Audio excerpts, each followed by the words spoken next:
That is a real consideration. A report that the CRD had said, gee, it might be effective if we try burning this stuff somewhere closer to Victoria. Now they're hoping it could be Cowichan Valley or maybe Nanaimo to burn it so we don't get the wonderful effects of the incinerated sewage sludge down here. Because when you burn sewage sludge, the heavy metals that were captured in the sludge that never got degraded are going to go up stacks. And those are the kind of issues why Greater Vancouver Regional District doesn't want to have incineration taking place there, of either sewage sludge or solid waste. So the issues are kind of bouncing back and forth. Victoria does have a unique marine environment. It's not like Sydney. We have secondary sewage treatment in the Capital Regional District. We have a total of 8 secondary sewage treatment plants in the Capital Regional District. Very appropriate. Souk, Sydney, the Gulf Islands. We need secondary sewage treatment plants where the marine environment just cannot assimilate the sewage. But for Victoria, we don't need that. And for the $1 billion, right now it's $750 million is the latest estimate.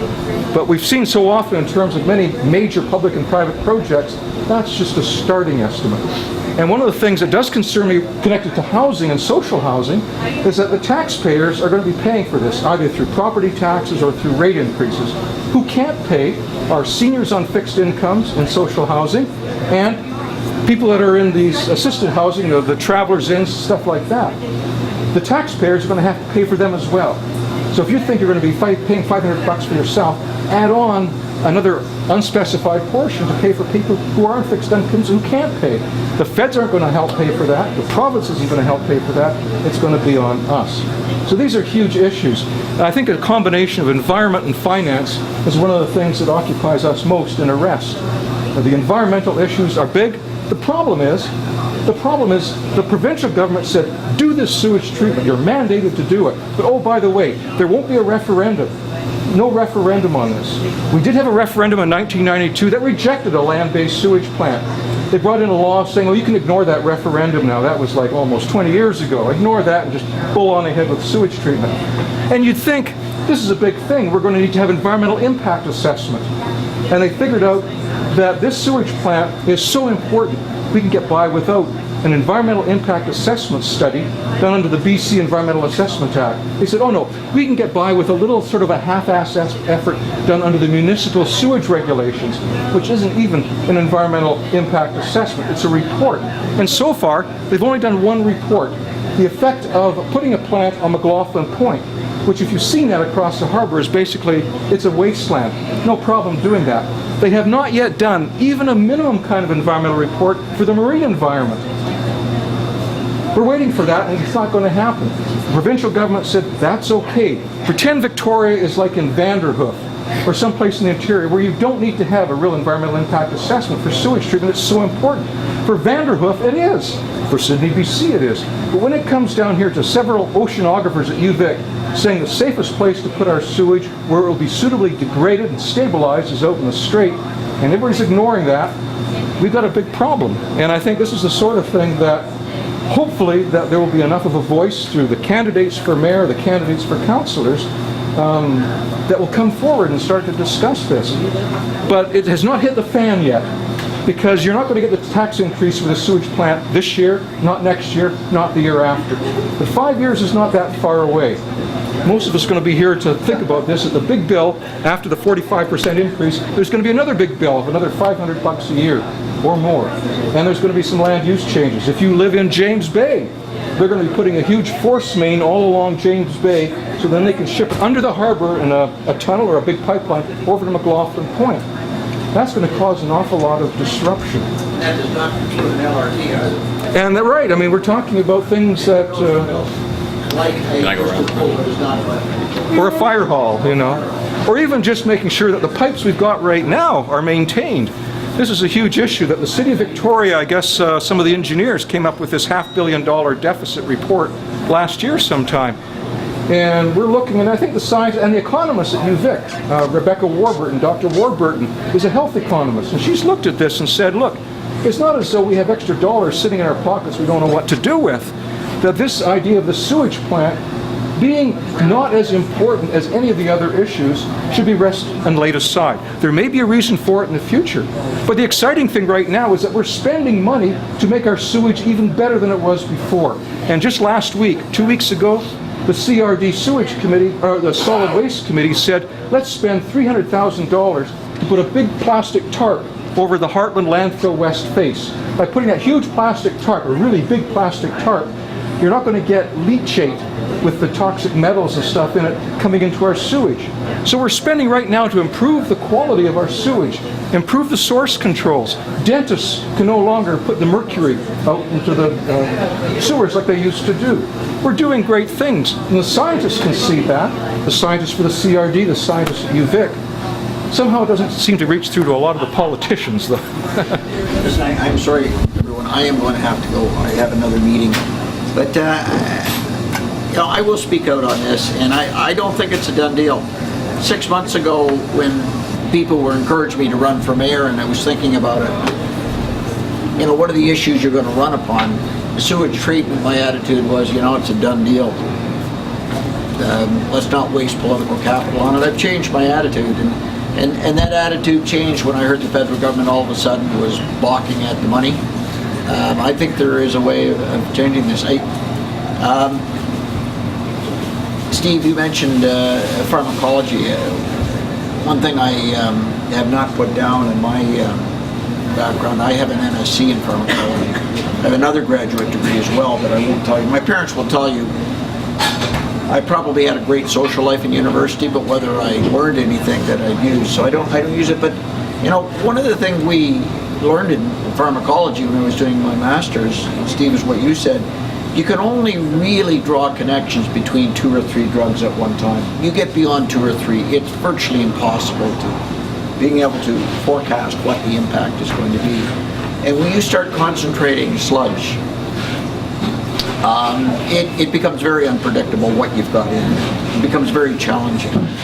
Diffusing it is probably the best way of dealing with the pharmacological reactions between various organic compounds. I would, again, I was more in the organic chemistry side, but I would imagine the same would be with the non-organic chemistry side, that the greater the concentrations, the more trouble you're asking for. Trying to deal with the remains as well as the potential impact it can have on the environment.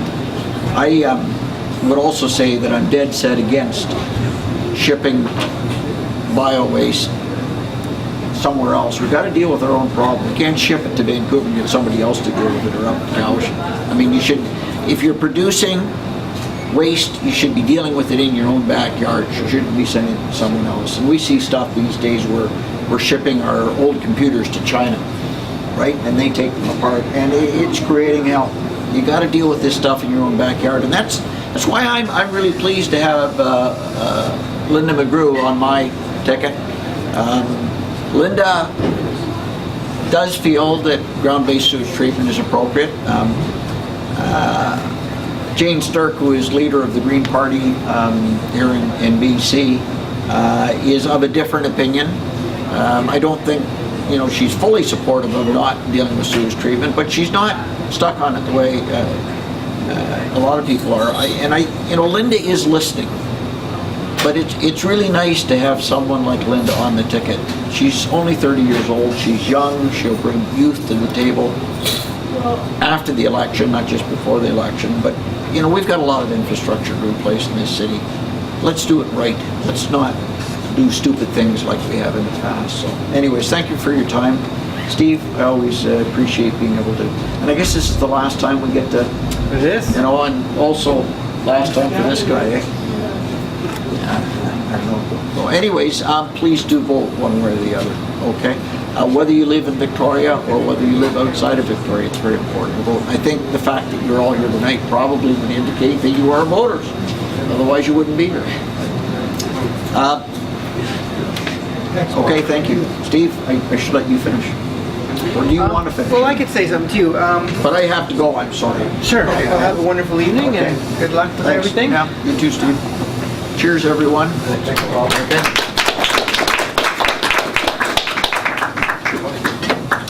Yeah, I could just say that there is a lot of capital infrastructure projects that the city's been talking about, but if you have any common sense, you can actually dismantle most of the things that they're talking about. Like they want to replace the fire hall because if in a major earthquake, it will collapse. And even in their document, it says that the facade will collapse and it will block the fire trucks in. So the facade is only a small amount of bricks that are stuck on the edge of the building.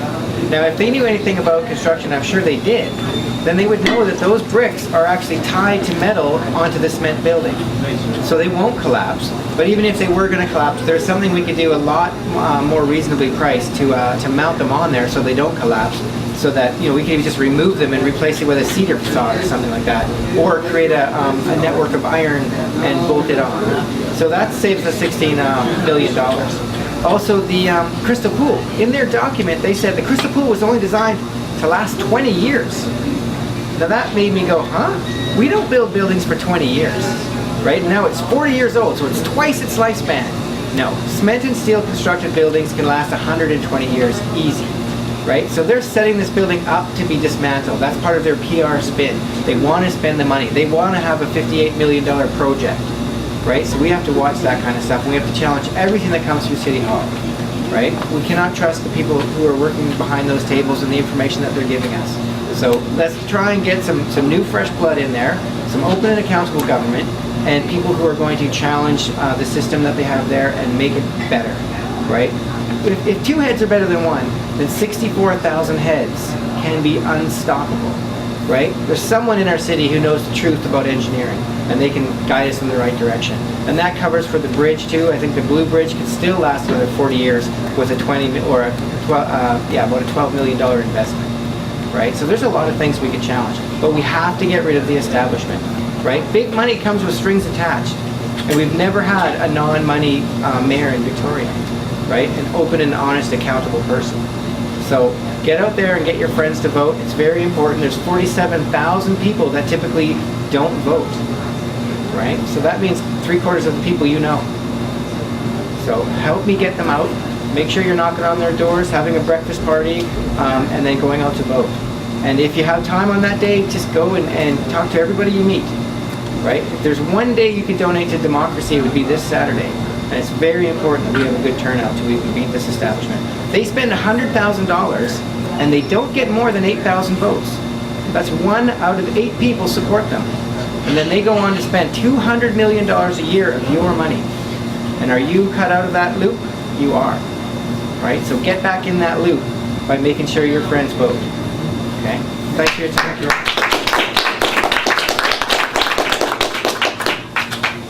Thanks a lot. Yeah, thanks for holding this meeting. Yeah, It's wonderful. And again, you can see this again on our video, which is on our website, which will be on our website. Fantastic. And I've given out posters that have our website on there. Cool. Very, very good. Okay. Thanks.